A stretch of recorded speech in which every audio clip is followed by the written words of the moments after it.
함께 봉독할 하나님의 말씀은 신약성경 디도서 제2장 11절에서 14절 말씀입니다. 함께 읽겠습니다. 모든 사람에게 구원을 주시는 하나님의 은혜가 나타나 우리를 양육하시되 경건하지 않은 것과 이 세상 정욕을 다 버리고 신중함과 의로움과 경건함으로 이 세상에 살고 복스러운 소망과 우리의 크신 하나님 구주 예수 그리스도의 영광이 나타나심을 기다리게 하셨으니 그가 우리를 대신하여 자신을 주심은 모든 불법에서 우리를 속량하시고 우리를 깨끗하게 하사 선한 일을 열심히 하는 자기 백성이 되게 하려 하심이라. 다시 한번 읽겠습니다. 모든 사람에게 구원을 주시는 하나님의 은혜가 나타나 경건하지 않은 것과 이 세상 정욕을 다 버리고 신중함과 의로움과 경건함으로 이 세상에 살고 복스러운 소망과 우리의 크신 하나님 구주 예수 그리스도의 영광이 나타나심을 기다리게 하셨으니 그가 우리를 대신하여 자신을 주심은 모든 불법에서 우리를 속량하시고 우리를 깨끗하게 하사 선한 일에 열심히 하는 자기 백성이 되게 하려 하심이라. 아멘. 성탄절에 대해서 많은 사람들이 가지는 그런 이미지 중에 그 한 가지가 뭐냐면 그것이 이제 기쁨입니다. 그래서 성탄절 하면 많은 사람들이 어떤 생각을 떠올리는가 하니까 이 기쁨의 성탄절 이런 것을 떠올리게 되거든요. 그래서 기억을 해보니까 오래전에 이 성탄절은 이 교회의 기쁨이 상당히 좀 많았던 것 같아요. 심지어 12월 초만 되면 막 이렇게 이 교회가 이렇게 좀 기쁨이 이렇게 많았던 것 같습니다. 그래서 그 표출 자체가 이 교회를 장식하고 또 그것뿐만 아니고 정말 또한 추리도 만들고 또한 여러 가지 이 성탄 준비를 하는 그런 기쁨에 들떠 있었던 것을 이제 기억하게 됩니다. 그런데 시간이 흐르면서 기쁨이 아마 점차 줄어들었던 것 같아요. 줄어들었고 또 현재는 코로나19로 인해서 그냥 알다시피 이 명맥만 유지하는 그런 성탄절이 된 것 같아서 참 이렇게 마음이 조금 이렇게 아픕니다. 어쨌든 간에 한때 어떤 일이 있었던가 하니까 이 성탄절의 기쁨 자체가 이 교회에서 어떻게 이제 바뀌는가 하니까 백화점이나 안 그러면 어떤 술집이나 또한 여러 곳에 이 성탄절의 그런 기쁨 자체가 표출되는 그런 부분이 많다 보니까 아마 그때 이 교회에서 이런 움직임도 있었어요. 그게 뭐냐니까 이것이 아닌데 이래가지고 조용한 성탄절을 보내자. 아마 그런 움직임도 좀 있었고 그것에 참여하는 그런 교회도 있었던 것 같고 제가 가만히 생각하고 보니까 그때 저는 그 의견에 아마 동의를 한 것 같아요. 그런데 지금 가만히 생각해 보니까 조금 잘못했던 것 같다 하는 생각이 듭니다. 왜냐니까 이 성탄의 기쁨이라는 것은 이 세상에서 막 이제 가지고 있는 그런 기쁨하고 교회에서 기뻐야 될 그 기쁨하고는 본질적으로 종류가 다른 것이거든요. 그래서 아쉬움이 뭐냐?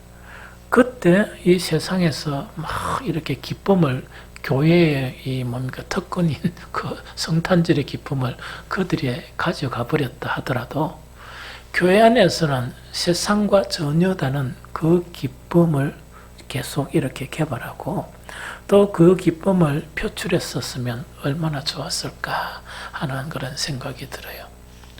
어쨌든 간에 지금 성탄절 자체는 뭐냐? 우리 교회만 하더라도 성탄절 이브 행사 자체가 없었습니다. 없고 또한 좀 우울한 그런 가운데서 이 성탄절을 보내지만 오늘은 이 본문 말씀을 통해서 성탄절의 그런 진정한 의미, 왜 성탄절은 우리에게 기쁨이 되는가 하는 그런 문제를 서로 이래 나누면서 다시금 이 성탄절의 그런 기쁨을 회복하는 그런 계기가 되었으면 좋겠다 하는 생각이 듭니다. 오늘 본문에서 강조하고 있는 제일 첫 번째 메시지가 뭐냐니까 성탄은 왜 기뻐해야 되느냐 하는 그것을 이야기하면서 성탄은 모든 사람에게 구원을 주시는 하나님의 은혜가 나타났기 때문이다. 그걸 이야기합니다. 그래서 오늘 11절에 보니까 모든 사람에게 구원을 주시는 하나님의 은혜가 나타나 그렇게 기록되어 있습니다. 이것이 성탄을 기뻐해야 될 의미 중에 하나입니다. 여기서 이 기쁨이라는 것은 어떤 기쁨이냐? 세상 사람들은 이 상술이나 여러 가지 세상적인 그런 기쁨을 성탄절에 표출을 하잖아요. 교회의 성탄절의 의미는 구원이에요. 그걸 이야기해요. 이 구원. 그래서 오늘 본문에 모든 사람에게 구원을 주시는 하나님의 은혜가 나타났기 때문에 우리는 기뻐해야 돼요. 그거 지금 이야기하는 거거든요. 그러면은 이것이 뭔 이야기인가 하니까 세상사에서도 보면 만약 이런 경우가 있죠. 어떤 경우가 하니까 사람이 이 암이 걸렸어요. 암이 걸려서 막 죽게 되었죠. 죽게 되어가지고 의사도 곧 죽는다. 한 달을 채 넘기지도 못한다. 이러는데 살아봤어요. 그럼 얼마나 기쁘겠습니까? 얼마나 기쁘겠습니까? 그래서 성탄절의 기쁨이란 것은 기뻐해야 된다 해가지고 해서 기쁜 게 아니고 참 의미를 깨달으면 기뻐하지 않을 수 없는 성탄이다 하는 그 이야기죠. 네, 만나는 목사님 중에서 한 분이 사모님이 참 이렇게 목사님은 작은 개척교회를 이렇게 하시는데 되게 힘들어요. 힘든데 사모님이 간호사예요. 그래서 가만히 이제 전체를 정리해 보니까 처음에는 목사님이 사업을 하시다가 탁 접고 이제 목회를 한 거예요. 이 두 분이 신학을 하시면서 이 목회를 내가 시작했는데 목회가 그렇게 개척하면 만만합니까? 안 만만하거든요. 힘든 가운데 이제 해 나가는데 사모님이 어땠는가 하니까 간호사를 하면서 모든 생활비와 이제 교회 경비를 이래 대었던 거예요. 그래서 이제 교회 억수로 어렵게 유지를 한 그런 상황 가운데 이 사모님은 주님께 너무나 충성하고 헌신하다가 건강검진을 한 번도 안 받은 거예요. 그러고 나는 건강한데 이래가. 그런데 건강검진 안 받으면 어떤 불이익을 있다 이래가 저도 사실은 그것 때문에 받았거든요. 그래서 건강검진을 딱 받았는데 암인 거예요. 암인데 조금 늦게 발견이 됐던 거예요. 그런데 그 암 자체가 전이만 안 됐으면 좀 괜찮은데 암이 어디로 전이됐느냐? 폐로 전이돼 본 거예요.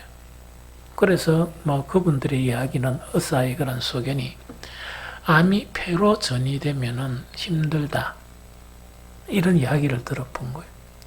그러니까 사모님이 통곡을 하시고 목사님도 충격을 받았고 그래서 사모님은 늘 울면서 하나님 내가 어떻게 살았는데 내한테 이런 죽을 병을 주셨습니까? 내가 어떻게 살아왔는데 이런 병을 주셨습니까? 해서 막 통곡했겠죠? 목사님도 너무 힘들어서 우리 모이는 목사님들하고 같이 서로 기도를 계속 했었어요. 기도를 하고 또 그 이야기가 너무 안타깝다 보니까 참 너무 안타깝잖아요. 참 이렇게 주를 위해서 그래 살던 분이 그렇게 곧 죽게 되었으니까. 그래서 막 기도를 했는데 어쨌든 간에 이제 계속 정기적으로 한 달에 한 번씩이나 계속 입원해가지고 그래도 항암 치료받고 막 이렇게 한 거예요. 그래 했는데 한 날 이래 검진을 받았는데 폐에 전이됐던 그것이 사라져 버렸어요. 그러니까 그 의사도 뭔가니까 이제는 가능성이 있다. 이 가능성이 있고 그러고 폐에 전이 돼가지고 이것이 없어지는 것은 거의 없다. 기적입니다. 이렇게 이야기됐던 거예요. 그런데 그 슬픔에 젖었던 그 목사님 가정이 잔치가 된 거예요. 그래서 사실은 이번에 그 딸 치원한데 저도 갔어요. 가가 막 축하하고 막 코로나인데도 막 했거든요. 좀 더 기쁨이 됐던 거예요. 그와 마찬가지로 구원이란 의미는 그 의미예요. 죽게 되었는데 정말 놀랍게 살게 된 거예요. 그래서 병원에 계실 때 그 사모님을 제가 문병가가 보고 잔치에 가서 딱 보니까 완전 새 사람이 됐어요. 새 사람이 되고 막 완전 이 뭡니까 기쁨이 넘치고 그래 바뀐 거예요. 그것이 성탄의 기쁨이에요. 그것이 성탄의 기쁨인데 그 성탄의 기쁨은 모든 사람에게 구원을 주시는 하나님의 은혜가 나타났기 때문에 기쁜 거예요. 그래서 성탄의 기쁨은 세상 사람들이 연말 성탄을 기뻐하는 그것하고 본질적으로 다릅니다.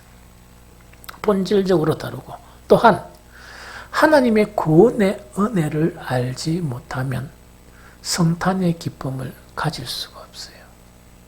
그것은 교회를 다녀도 가질 수가 없어요. 그런데 정말 구원의 은혜 자체를 신앙생활하면서 계속 내 내면 속에서 풍성해지면 기쁨은 더 커져가는 거예요. 그래서 시간이 지날수록 성탄의 기쁨이 사라진다는 것은 잘못된 것입니다. 우리 중에 혹시라도 그 기쁨이 옛날에 기뻐하던 것보다 지금은 덜하다 그러면 가만히 생각해 보면서 내가 어디서 이 기쁨을 잃어버렸느냐 하는 것을 스스로 찾아야 됩니다. 찾으면서 그 기쁨을 다시 회복해야 그것이 온전한 신앙생활이다 하는 그거예요. 그런데 문제가 있습니다. 어떤 문제인가니까 예수님의 그런 탄생을 이야기하면서 누가복음 2장 12절 오늘 다윗의 동네에 너희를 위하여 구주가 나셨으니 곧 그리스도 주시라. 즉 구주라는 것은 구세주를 의미합니다. 우리를 구원할 예수께서 탄생하셨다. 이것 때문에 기쁜 거예요. 그런데 이 기쁨을 소유하기가 힘든 것이 왜 힘드냐? 하나님의 구원의 은혜 있죠. 이 은혜 자체는 성경 전체를 딱 통해서 두 가지로 요약을 할 수 있어요. 두 가지 개념으로. 그런데 이게 좀 어려워요. 그래서 이게 깨달아져야 계속 성탄절은 정말 어떤 충만한 기쁨이나 기쁨이 더해가는 그런 형태로 바뀌게 돼 있어요. 그런데 하나님의 구원 자체가 나타나는 두 가지가 하나는 뭐냐? 십자가의 도입니다. 십자가의 도. 십자가의 도거든요. 십자가의 도는 여러분들이 십자가지 왜 또 십자가의 도입니까? 이야기죠. 십자가는 역사적인 사건을 이야기해요. 예수님께서 십자가에 달렸었다는 게 십자가의 사건이고 십자가의 도란 것은 어떤 의미냐? 성경에 나타나는 십자가의 도는 다르게 바꾸면 십자가의 말씀이에요. 그럼 십자가의 말씀이란 것은 예수 그리스도께서 십자가에 달리신 건 한 사건이 아니고 그 십자가의 사건은 우리에게 많은 메시지, 즉 십자가의 도를 전하는 것이라는 그 이야기입니다. 이해가 됐죠? 그래서 십자가의 사건과 또 십자가의 도 자체가 우리에게 구원의 은혜가 나타나는 가장 중요한 내용이에요. 또 다른 내용 자체는 뭐냐? 예수 그리스도께서 이 땅에 오셔서 전하신 말씀, 즉 천국의 복음이에요. 그게 예수님의 말씀이에요. 이 두 가지가 이 구원의 은혜의 아주 중요한 방편이에요. 그래서 이 두 가지 중요한 방편 자체가 우리 속에서 깨달아져야만이 깨달아진 것을 통해서 기쁨으로 성하는 거예요. 이것이 깨달아지고 온전하게 형성이 안 되면 처음에는 막 기뻤다가 기쁨이 축축축 줄어버리는 거예요. 그래서 이런 현상이에요.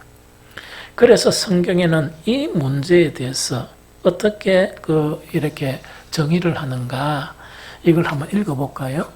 고린도전서 1장 18절입니다. 함께 읽겠습니다.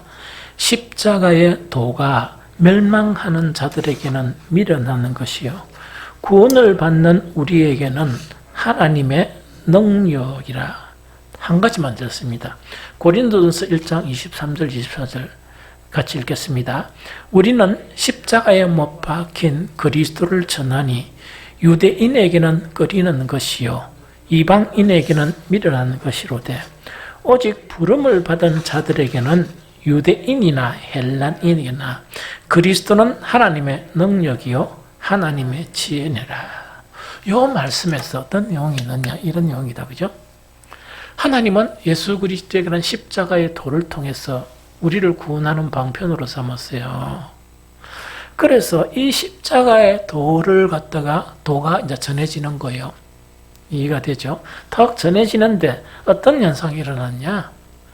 세상 사람들에게 십자가의 도를 전하니까 반응이 어떠느냐? 미쳤다. 그게 무엇이 구원이고, 이렇게 이야기해버리는 거예요. 그렇게 받아들이지 않는 거예요. 그런데 놀랍게도 십자가의 도가 멸망하는 자들에게는 미련하게 보이는 거예요. 그런데 구원받은 우리에게는 뭡니까? 십자가의 도가 구원을 이루는 능력으로 받아들이시는 거예요.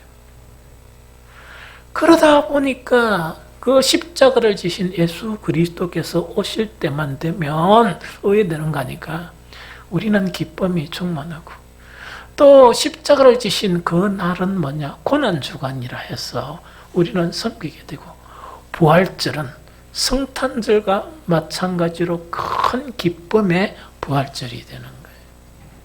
이 깨달음이 없이는 성탄절의 기쁨은 가질 수 없고, 단지 무엇만 가질 수 있느냐?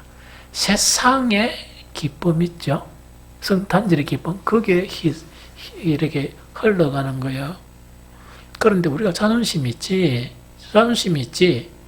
하나님을 믿는 사람들이 세상의 기쁨처럼 성탄절 한다 하니까 자존심 상하잖아요. 그럼 결론이 뭡니까? 조용히 보내자, 우리는. 그러다 보니까 정말 기뻐해야 될 그 성탄절 자체의 기쁨이 뭔가 없어지는 거예요. 우리는 그런 기쁨이 아니에요. 구원의 은혜의 기쁨 자체가 충만하는 거예요. 나이가 들면 들수록 구원에 더 가깝죠. 그래서 성탄절 자체의 의미나 기쁨이 더욱더 강해지는 거예요. 이런 특성을 가진 것이 성탄절의 의미입니다. 그래서 좀 어렵다는 것이죠. 어렵고, 정말 많은 사람들은 왜 이것을 받아들이지 못하느냐? 이것 자체가 도저히 인간 생각으로 가만히 보니까 말도 안 되는 것이다. 너무나 말도 안 된다 하는 것이기 때문에 거부하고, 오히려 그것을 기뻐하면서 그 일평생을 주님을 섬기며 사는 사람을 비방하고 비난하고, 때로는 가까운 사람일수록 핍박을 하게 된다는 거예요. 왜? 자기들은 아무리 생각해도 십자가의 도 자체가 그렇게밖에 안 보이니까. 우리가 교회 생활을 하면서 십자가의 도의 깨달음이나 정말 이것 자체가 온전하게 그 의미가 이해되어져 가면서 구원의 능력 자체를 정말 이렇게 체험하지 못하면 우리는 예수님의 오심 자체의 기쁨이 제한돼요. 자꾸 쪼그러들고 또 자꾸 쪼그러들고 이래요. 그래서 이번 성탄절에는 정말 이 의미, 진정한 의미가 무엇이냐 하는 것을 새롭게 하면서 우리가 잃어버렸던 그 구원의 기쁨을 다시 찾아야 합니다. 다시 찾아야 되거든요. 그 다음에 찾아야 되고, 또 한 가지 중요한 것은 뭐냐? 성탄의 기쁨이랑 신비해가지고요. 상황이 좋을 때나 상황이 나쁠 때 흔들릴 수 없는 기쁨이에요. 이걸 알아야 돼요. 그런데 가만히 신실한 분들을 살펴보면 상황이 좋을 때, 상황이 좋다는 건 뭡니까? 수입이 좋아지고 또 집도 사고 사업도 잘 되고 뭐 이런 거를 이야기하고, 상황이 나쁘다는 이야기는 반대의 개념이에요. 그런데 성탄절의 기쁨은요, 가만히 살펴보면 상황이 나쁠 때에는 더 강하게 나타나는 게 성탄의 기쁨이에요. 그래서 성탄의 기쁨은 코로나를, 시대가 아무리 수상하고 아무리 어려운 그런 시대를 만났을 때에도 그 기쁨은 더 강하게 우리를 사로잡고 또 더 강하게 이렇게 표현되는 것이 성탄의 기쁨이에요. 이런 성탄의 기쁨을 다시 회복하는 저와 여러분들이 되시기를 축복합니다. 두 번째 디도스의 메시지, 이거는 뭐냐니까 이 성탄의 기쁨, 즉 구원의 은혜하고 연관된 거예요. 아주 밀접하게 연관된 거예요. 그래서 디도스 2장 읽었던 12절에 보면 우리를 양육하시되 경건하지 않은 것과 이 세상 정욕을 다 버리고 신중함과 의로움과 경건함으로 이 세상에 살고, 이렇게 되어 있습니다. 그럼 이건 어떤 의미냐? 대단한 의미예요. 예수 그리스도께서는 십자가의 사건과 도를 우리에게 전해주시면서 천국의 복음을 이렇게 남기셨어요. 그런데 하나님은 어떻게 하고 계시느냐? 우리를 방치하고 내버려 두시는 게 아니고 끊임없이 우리를 뭐하고 계신다고? 양육하고 계세요. 양육하고 계신다는 것은 뭐냐? 우리가 결혼해가 어린 아이를 낳으면 그 양육이 상당히 힘들죠. 상당히 힘들잖아요. 그런 것처럼 하나님도 우리를 구원하시고 우리를 방치하시는 게 아니고 우리를 계속 양육해 간다는 이야기예요. 양육의 의미는 여기서 보면 뭐를 이야기하는가? 한 가지는 버리게 하고 한 가지는 가지게 하는 것을 이야기해요. 쉽게 이야기하면. 그러면 여기서 말씀하시는 양육이란 건 뭐냐? 우리는 원래 세상 사람이었죠? 그러면 우리는 세상 속에서 나고 죄 속에서 났어요. 세상 사람이에요. 하나님의 구원의 은혜가 임해서 우리를 초청한 거예요. 그리스도 안으로. 교회 초청했죠? 그러면은 세상 사람의 속성이나 세상 사람의 모습을 가지고만 있으면 되겠습니까? 바뀌어야 됩니까? 바뀌어야 되죠. 하나님은 우리를 초청하면서 우리에게 새 이름을 주셨어요. 그 새 이름이 뭐냐니까 여러 가지 이름입니다. 하나님의 백성, 하나님의 사람, 또한 하나님의 아들. 그래서 우리가 가장 좋아하는 것은 하나님의 아들이죠. 그래서 우리는 하나님을 뭐라 부르느냐? 아버지라 불러요. 아버지라 부르거든요. 그러면 우리가 상식적으로 봅니다. 세상에 살 때는 온갖 더러움과 범죄와 그 다음에 사탄의 속성을 가진 우리였는데 하나님의 은혜로 구원을 턱 임해가 초청을 받았다 그러면 하나님은 우리를 양육해가 무엇으로 바뀌겠습니까? 뭐 바꾸겠습니까? 세상의 더러운 것들과 세상의 죄와 세상의 그런 모든 우리 내면 속에 있는 그것을 제거해 버리고 뭐로? 하나님의 아들의 성품으로 우리를 바꾸시는 게 양육이에요. 간단하게 생각해요. 그래서 구원의 복음에서 아주 핵심적인 것이 뭐냐? 사람이 변해야 한다. 사람이 변해야 하는데 행위만 변해서는 안 되고 내 속에 있는 인격, 내 속에 있는 속사람이 변해야 한다. 행위만 변한다는 것은 기도 안 하는 사람이 기도하게 되고 예배 참석 안 하는 사람이 예배하게 되고 그 행위를 이야기해요. 행위 변화도 중요해요. 그러나 행위 변화만 가지고는 필요 충분 조건인 구원을 의미하는 건 아니에요. 뭐가 돼야 돼요? 내가 이 교회 속했으면 하나님의 사람으로 바뀌어야 되는 거야. 생각도 바뀌어야 되고, 말도, 인격도, 성품도 모든 것이 바뀌어야 되는 거예요. 이해가 되죠? 그래서 하나님은 그렇게 우리에게 그렇게 우리를 양육하신다. 이게 성탄의 기쁨하고 왜 의미가 있느냐? 바뀌어가야 십자가의 도를 알아요. 바뀌어가야 하나님의 구원의 은혜를 알게 돼요. 그러다 보니까 그 구원의 은혜를 알면 알수록 더 풍성할수록 더 기쁨이 풍성해지겠죠. 기뻐하는 것뿐만 아니고 표현도 그렇게 하겠죠. 그게 온전한 성탄을 맞는 참 그리스도인의 모습이에요. 그게 모습이 되는 이야기죠. 그래서 오늘 본문에 보니까 버려야 할 것을 이렇게 간단하게 이야기하는데 아주 복잡해요. 사실은 우리를 양육하시되 뭘 버리는가? 경건하지 않은 것과 이 세상 정욕을 다 버려야 한다. 다 버리도록 우리를 양육하신다는 이야기입니다. 하나님이 우리를 왜 예배의 자리로, 왜 우리를 기도의 자리로, 왜 우리를 말씀의 자리로 우리를 초청하시는가? 우리 속에 시커먼 것이 좀 버려지도록. 그걸 어떻게 표현하는가?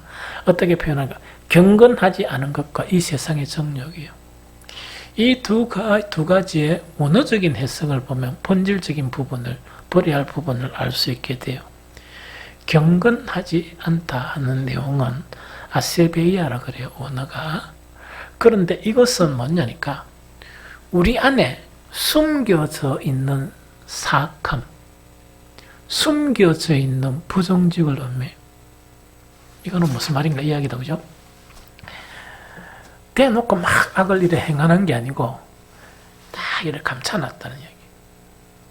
그래서 겉으로는 뭡니까? 친절한 막 이렇게 사랑해요 하면서 속으로는 뭡니까? 미워하는 거. 겉으로는 잘했어요 칭찬하면서 속으로는 뭡니까? 무시 저런 일을 해놓고 이래 돼버린 거예요. 여기 사악함이에요. 본질적인 악의 형태를 버려야 돼요. 이거 안 버리면 안 돼요. 그런데 저는 살면서 참 귀한 거를 발견했어요. 우리 사람은 하나님으로부터 지정을 받았죠. 사악함은 아주 민감하게 잘 알아요. 대부분. 그래서 막 살면서 뭐냐니까 진심으로 한다. 진심으로 하지 않는다. 그거 대단히 분별해요. 그런데 여러분들 아이들 있죠. 크는 아이들 모를 것 같죠. 너무 잘 알아요. 심지어 누구도 잘하는가? 말을 못하는 갓난아도 알아요. 그래서 혹시 우리 아이들 오면 온나 할 때 막 울고 하면 내 내면을 봐야 돼. 이 농담이야. 물론 익숙해 그런 것도 있지만 그런 것도 좀 그렇단 말이지. 그래서 우리가 참 버리기 힘든 거는 뭐냐니까 우리 안에 숨겨진 사악함과 정직하지 못함은 우리의 신앙을 위선적인 신앙으로 바꿔요. 하나님이 가장 싫어하는 것이요. 그것을 버리도록 하나님은 계속 우리를 양육하신다는 이야기죠. 이게 버려져야 뭐가 보이느냐? 십자가의 도가 보여요. 이게 안 버리면 진리도 안 보이고 십자가의 도도 안 보이고 구원의 은혜도 안 보여요. 그러니까 기쁨이 안 되지. 그거 지금 이야기하는 것이고. 그 다음에 세상적 욕, 이거는 너무 잘 알죠? 하나님께서 우리를 양육하시는데 버려야 될 것이 하나는 사악함, 부정적이라 그러면 하나는 욕심이에요. 내 안에 있는 욕심. 그래서 사람마다 그 욕심이 강한 사람이 있고 좀 덜한 사람이 있지만 욕심을 버리지 못하면 주님이 안 보여요. 욕심을 버리지 못하면 기쁨이 안 보입니다. 하나님의 구원도 안 보여요. 그래서 제가 늘 드리는 말씀이 적당하게 하십시다. 돈 버는 것도 좀 적당하게고 모든 걸 좀 적당하게 그래도 다 먹고 사니까 적당하게 하고 그 다음에 나머지 것은 주님을 알아가는데 힘쓰는 그것이 아주 정상적인 부분이다 하는 거 이야기죠. 가져야 할 것은 무엇이냐? 오늘 본문에서 하나는 신중함, 하나는 어려움, 하나는 경건함 이렇게 되어 있습니다. 그럼 이거는 뭐 말 그대로예요. 신중함이라는 것은 뭐냐? 쉽게 생각하지 말자 하는 그 이야기입니다. 그럼 우리가 기도하는 것이나 한순간순간 예배 드리는 것이나 오늘 성탄절 감사 예배 드리는 것이나 찬양하는 것이나 이것을 건전한 마음을 가지고 착실하게 진지하게 임하는 습관을 이렇게 하나님은 가르치는 거예요. 다른 사람과 대화를 통해서도 이런 거예요. 어떤 사람의 그런 고통이 있다면 아주 막 겉으로 막 눈물을 흘리면서 그래 슬프지 이라고 돌았으면 아무것도 없고 이런 게 아니고 그 사람의 아픔을 스스로 건전한 마음을 가지고 착실하게 진지하게 이렇게 받아들이는 거예요. 중보 기도 중에서 가장 높은 수준의 중보 기도가 뭔 줄 압니까? 내가 어떤 기도 부탁을 들었죠? 들었다 그러면 그냥 근성으로 기도하는 게 아니고 마음에 그 사람과 동일한 아픔을 가지면서 하나님께 그 사람을 위해서 기도하는 거예요. 그래서 요즘은 그런 사람을 찾기 힘든데 옛날에 그런 분들을 봐요.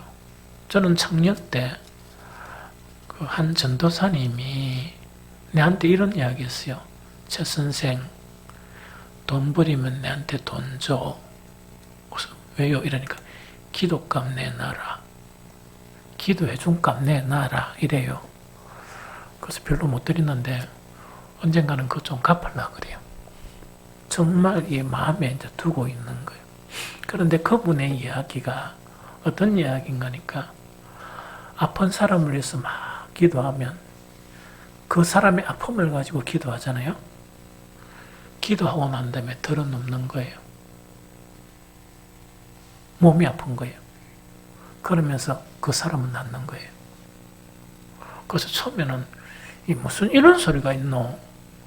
정말 진짜가 이렇게 이제 생각을 했지만 그것이 이제 진지하고 진정성이 있는 사람에게는 하나님께서 그런 신비한 일도 하신다는 이야기죠. 이해가 되겠죠? 어려움이란 거는 알죠?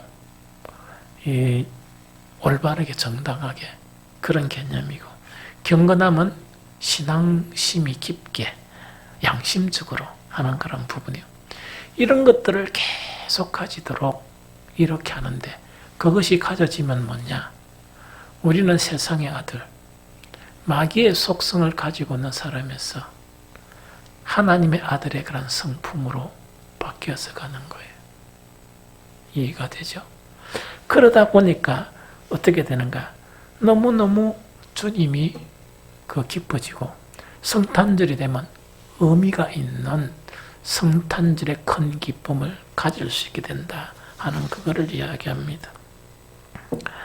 한 가지 여기서 우리가 살펴볼 것은 왜 유대인들과 헬라인들은 유대인들이라는 것은 뭘 의미하는가 하니까 종교적인 분들을 이야기해요. 대표고 헬라인들이란 것은 지식과 지혜의 대표자들을 이야기합니다. 똑똑함. 이 사람들은 왜 구원의 십자가의 도를 거부했는가? 이걸 우리가 아는 것이 매우 중요합니다. 왜? 우리에게도 숙제니까. 이 숙제를 해결하지 못하면 진정한 성탄의 기쁨 안에 들어가지 못하고 누리지 못합니다. 성경 두 구절 읽고 설명하겠습니다. 로마서 6장 3절 4절 함께 읽겠습니다. 무릇 그리스도 예수와 합하여 세례를 받은 우리는 그의 죽으심과 합하여 세례받은 줄을 알지 못하느냐. 그러므로 우리가 그의 죽으심과 합하여 세례를 받음으로 그와 함께 장사되었나니 이는 아버지의 영광으로 말미암아 그리스도를 죽은 자 가운데서 살리신 것 같이 우리로 또한 새 생명 가운데서 행하게 하려 함이라. 한 가지 더 있습니다. 6장 12절 같이 읽겠습니다. 그러므로 너희는 제가 너희 죽을 몸을 지배하지 못하게 하여 몸의 사욕에 순종하지 말고, 이렇게 되어 있습니다. 자, 봅니다. 아까 제 십자가의 도를 설명하면서 하나는 십자가 사건이에요. 예수께서 2000여 년 전에 우리를 위해서 십자가를 지었다. 그거는 사건이에요. 사건만 가지고 신앙이 안 됩니다. 십자가의 도가 있어야 돼. 십자가의 도에서 가장 핵심 자체는 무언가니까. 예수 그리스도가 십자가에 못 박힌 사건은 뭐냐? 너도 예수 그리스도와 함께 십자가에 죽어야 된다. 그거를 가르치는, 그게 십자가의 도예요. 그리고 예수 그리스도께서 죽음을 이기고 부활하신 것처럼 너희도 함께 새 생명 가운데 살아야 된다. 그게 십자가의 도가 주는 메시지예요. 그런데 죽는다는 건 우리가 예수님처럼 딱 숨을 끊고 이런 게 아니고 뭐가 죽어야 되느냐? 우리 안에 있는 우리의 이기심, 우리 안에 있는 욕심, 이것을 버리는 것을 죽는다는 의미로 표현을 하는 거예요. 이해가 되죠? 그러다 보니까 종교적으로 가장 탁월했던 그 유대인들이나 지혜와 지식적으로 타고났던 유대인들이 가만히 보니까 이렇게 쉽게 갈 수 있겠습니까? 못 갑니까? 못 가죠. 왜 못 가는가? 내가 가진 거를 딱 보니까 가진 게 많은데, 그러면 욕심을 부린다는 것은 그걸 나눠준다는 이야기 아닙니까? 나눠주려고 하니까 왜 됩니까? 머리에 복잡한 계산이 막 되면서 왜 됩니까? 못하는 거예요. 그러니까 거부가 되는 거예요. 그 다음에 우리가 성경에 나타난 정욕 자체가 세상의 용어로 야망이라고 그래요. 야망. 그래서 세상의 TV는 뭐냐? 야망을 이룬 사람에 대해서 어떻게 그 야망을 이룬 애가 막 이래가지고 하고 많은 젊은 아이들이 그렇게 본받아달라고 해요. 그런데 성경에는 그 야망 중에 대부분이 뭐라고? 욕심을 부리라는 이야기거든. 쉽게 받아지겠습니까? 못 받아지겠습니까? 못 받아지죠. 그러니까 뭘 부리느냐? 내 야망이나 욕심이나 내 이기심을 부리지 못하니까 누구를 부려야 됩니까? 예수 그리스도를 부리는 거예요. 그래서 성경에는 아주 참혹한 이야기가 예수님을 믿으면서 그 십자가의 도를 욕보인다, 이런 표현이 나타나요. 그게 뭐냐니까 신앙생활은 하는데 그것들을 버리지 못하는 그것을 이야기해요. 무슨 말 알겠죠? 그래서 이게 너무너무 힘들고 이게 너무너무다는 그 이야기죠. 그래서 아주 핵심이 바로 이런 내용이에요. 저는 그 16년 동안 그 설교하면서 몇 번 언급한 게 있습니다. 그런데 이번 성탄절이 코로나19 상황이다 보니까 더욱더 이렇게 생각이 돼요. 저는 가장 기억나는 성탄절이 있습니다. 그게 어떤 성탄이냐? 제가 경남 밀양 가옥동에서 났어요. 거기서 자랐어요. 자랐는데 밀양 가옥동에 그 작은 마을에 작은 구세군 교회가 있었습니다. 우리 교회가 비교하면 엄청 우리 교회보다 가난하고 숫자도 적고 하는 그 교회 출신입니다, 제가. 그런데 그 작은 교회지만은 저한테 많은 영향을 미쳤던 교회입니다. 그때 그 교회에서 성탄절은 어떤 성탄절이었냐? 12월 달이 되면 12월 초만 되면 뭐냐, 청년들도 작기 때문에 청년 학생들까지 동원해가지고 뭘 하느냐, 찹쌀떡 있죠. 찹쌀떡 만드는 데가가 판에 옛날에 이래가지고 찹쌀떡을 띠가지고 그걸 이래가지고 밤에 학교 마치고 일 마치고 되면 그거 밤중까지 팔로 나오는 거예요. 그래서 저는 찹쌀떡 장치 그거는 안 팔았어요. 어리다고 저는 이렇게 제꼈습니다. 그런데 들은 이야기는 뭐냐, 막 이래 이제 하면서 들은 이야기가, 오늘은 어떤 큰 교회에 갔지만, 갔지만 누가 들어오라 해서 갔지만은, 큰 교회에 막 이래 다니는 사람이고 부자인데, 찹쌀떡 값보다 10배 줬다, 이런 거 있죠? 그래가지고, 이래가 찹쌀떡 장사를 딱 하고 나면, 성탄절이 가까우면, 제가 눈으로 직접 본 거야. 그걸 보고 잘한 거예요. 뭘 하느냐? 그걸 갖다가 이 물건을 막 사가 포장을 해가지고, 고아원에 보내는 거예요. 이 고아원에 보내고 그 다음에 12월 24일이 되면 어떻게 하는가? 그 교회는 참 가난했었습니다. 이 가난했었는데 저한테 남는 기억은 어떻게 그래 풍성하다 하는 기억이 남아요. 뭘 먹은지 잘 기억은 안 나지만은 막 이렇게 이 밤에 서로 막 기쁨을 나누고 즐기면서 먹으면서 새벽이 되면 어떻게 하는가? 새벽송을 도는 거예요. 차도 없었고 걸어가지고. 그런데 한 날은 어떤 날이었냐, 진눈깨비가 내렸어요. 눈이 막 오면서 비가 같이 온 거예요. 철퍽철퍽하죠. 그때 옷이라고는 뭐냐, 경남이랑 엄청 덥고 겨울에 엄청 추워요. 대구만큼이나. 그런데 옷은 얼마나 마무리 입어도 얼마나 춥습니까? 그런데 한 가지 또 기억에 남는 거는, 그때 사모님이 부잣집의 이 처녀였던가 봐요. 가난한 목사한테 이 시집을 오는데 너무 화가 나가 쫓았던가 봐요. 그런데 남아있는 거는 뭐냐, 부잣집 이 교수 옷은 남아있겠죠. 제가 기억이 나는 건 너무 귀한 옷이다 생각을 했는데, 그 옷을 처음 다 끄집어내가지고 청년들한테 처음 다 이렇게 덮어씌워가 칭칭, 키가 좀 작으면 이렇게 둘러매가지고 보낸 게 기억나요. 그 새벽 기도, 소원 나도 같이 돌았거든. 나는 그 옷을 입었는가 안 입었는가는 잘 모르겠어요. 모르겠지만 철퍽철퍽하니까 옷이 얼마나 더럽어졌겠어요. 그래서 한 번 생각하는 거는, 한 번 생각하는 거는 그 옷을 어떻게 했을까? 그 옷을 어떻게 했을까? 하는 그런 생각이 들어요. 그 교회가 가난하다 보니까 어느 정도 가난한지 설명을 해드릴까요? 제가 그 교회 남아있으면서 아버지가 사업 실패가, 아버지가 직물 공장을 하셨어요. 한 50명 되는. 이 직물 공장을 하셨는데 망한 거예요. 쫄딱 망한 거예요. 그래서 저는 거기서 학교를 다 다니기 위해서 자취하고 있었고, 엄마, 아버지, 동생은 어디 갔느냐? 부산으로 간 거예요.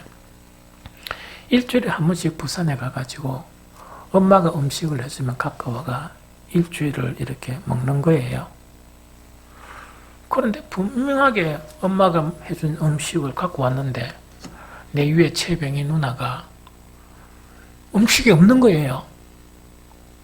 그래서 어떤 때는 뭐냐, 금요일로 이래 되면 음식이 없어가지고 라면을 하나 끓여가지고, 그때 처절하게 망했으니까 망했는데, 그래도 지금은 최병희 음식 저래도 내한테 욕을 얻어먹고 이래도, 그때는 라면 하나 다 끓이면 동생이라고요, 건더기는 나한테 건져주고 지는 국물 마시고 학교 가고 그랬습니다.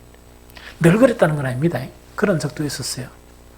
하나 알게 된 사실, 그 위에 제가 어린 나이인데도 불평을 안 한 거는 뭐냐, 음식을 누구한테 갖다 줬느냐?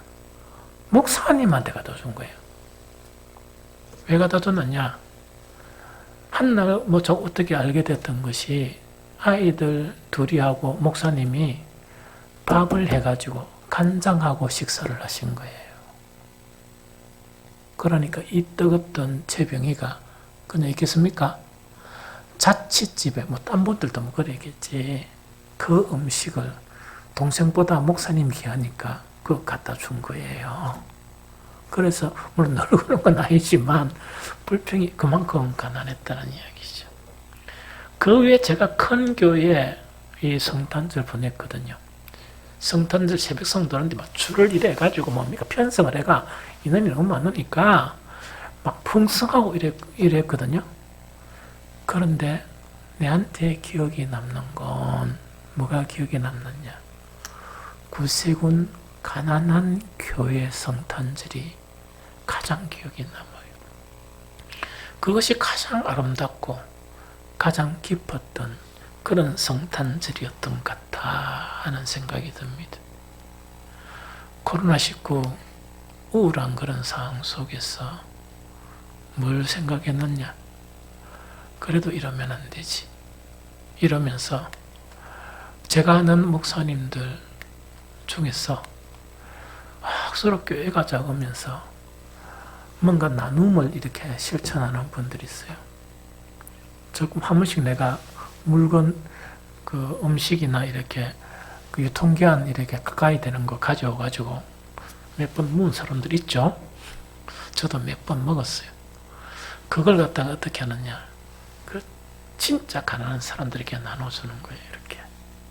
그런데 무척 가난해요. 그래서 제가 생각해가지고 다는 못하고 6개 교회에 성탄절 그 목사님 부부가 딴 거 하지 마시고요.